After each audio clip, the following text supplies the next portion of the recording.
The referendum. Referendum simply means that the people buy into the document so that it does not just become plastic. It becomes animated. It carries the will of the people. It carries their imprimatur. It becomes legitimate. It becomes respected. It becomes autochthonous. It enjoys the will, respectability, and legitimacy of the people, as the American people did. In about 1788 in Philadelphia, when they met, Republic of Nigeria at the age of 24, and he was Nigeria's permanent representative at the United Nations before he was 26. Dr. Jack Yakubu Gowon became head of state of Nigeria at the age of 32, and guess what? He was a bachelor. People like King Alfred Dietersby,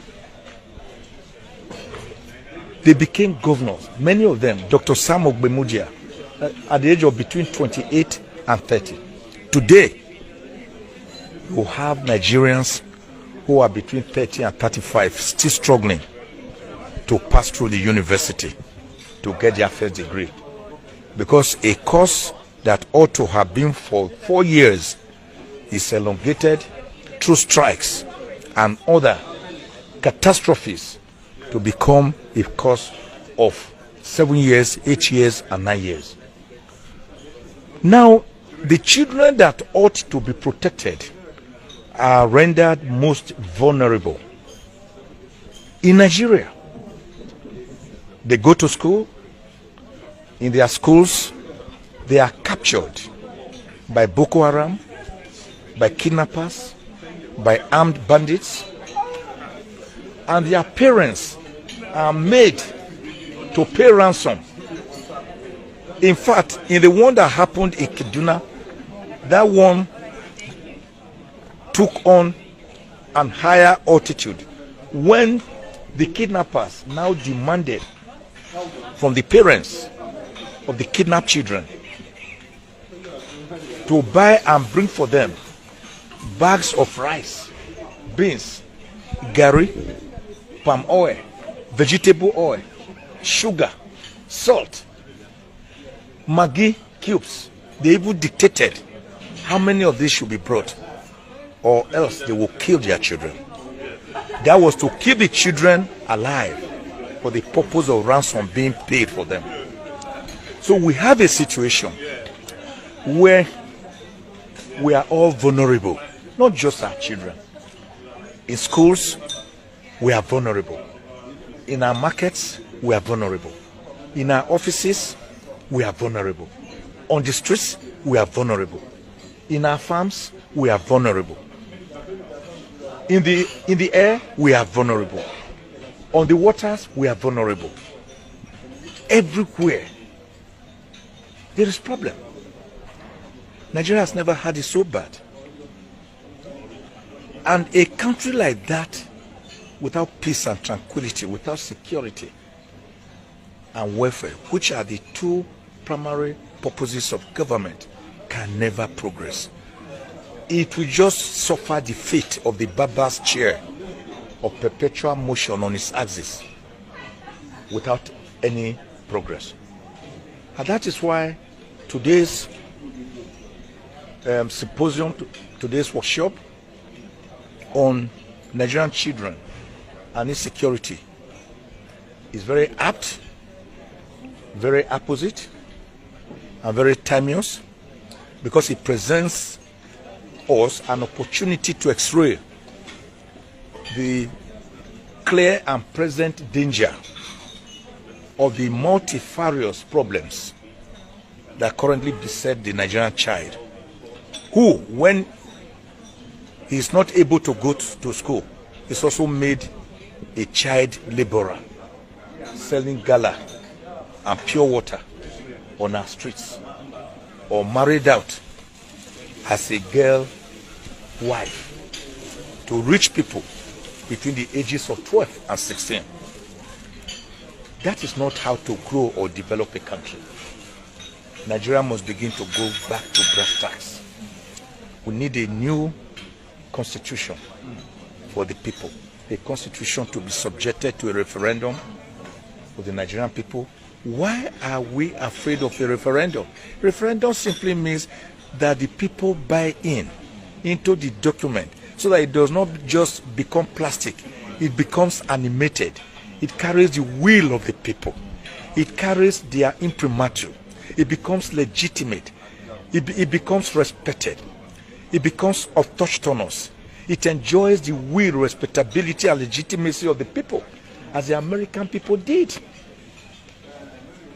In about 1788, in Philadelphia, when they met, people like George Washington, they met there, and they agreed to have constitution after debating it between May and September. And they finally subjected what they arrived at to the people who voted into it.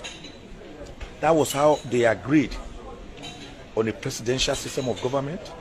They agreed on the doctrine of separation of powers between the executive, the legislature, and the judiciary, a doctrine that was in 1748 propounded by the great French philosopher Baron de Montesquieu. It was there they agreed on the doctrine of judicial review, that even after the legislature has made laws, the judiciary can review the laws and strike them down where they feel that they are unconstitutional.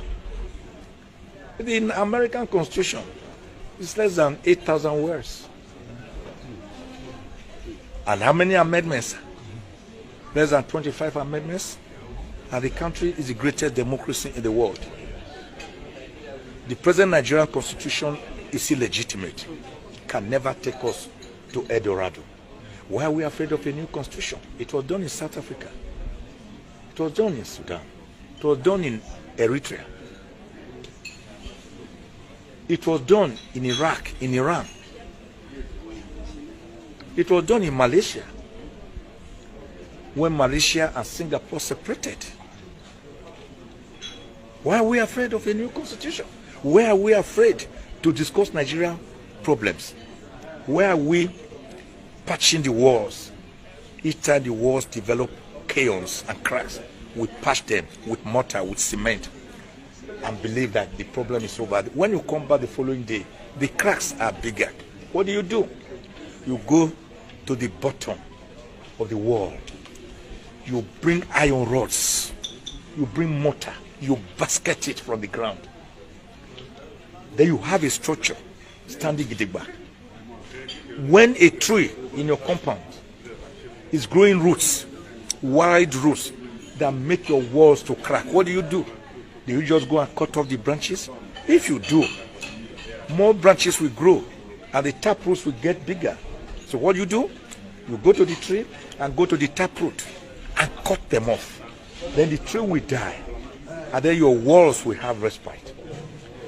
That is what we need to do for Nigeria, by having a new constitution of the people to be subjected to the people's referendum and plebiscite, as was done to the then Midwest Regional Constitution on the 10th of August 1963, when they left Western Region. We cannot continue to treat serious ailment like epilepsy with drug meant for mere eczema. It will not work. We cannot pretend like the proverbial ostrich that buries his head in the sand, pretending that his backside is not being seen. We cannot pretend to be like the chichidodo bird that Professor Ayikwe Ama envisaged in his novel, The Beautiful Ones Are Not Yet Born. A bird that hates human excrement with all his soul, but feeds on maggots that wriggle out of decaying human excrement. We cannot continue to pretend that we hate beans, but that our best food is akara and moi moi. We cannot pretend that Hamlet is different from the Prince of Denmark. We cannot pretend to argue that 6 is different from half a dozen. For as long as we do that, for so long, will Nigeria continue to be on a journey to no destination because there's no compass. The civil populace, the civil society has a job to do. We must galvanize and oppose tyranny from all quarters. It was Leonard Hand who once said that the only price we have to pay for our liberty is eternal vigilance. It was ex-American President Thomas Jefferson who said, there is tyranny when the people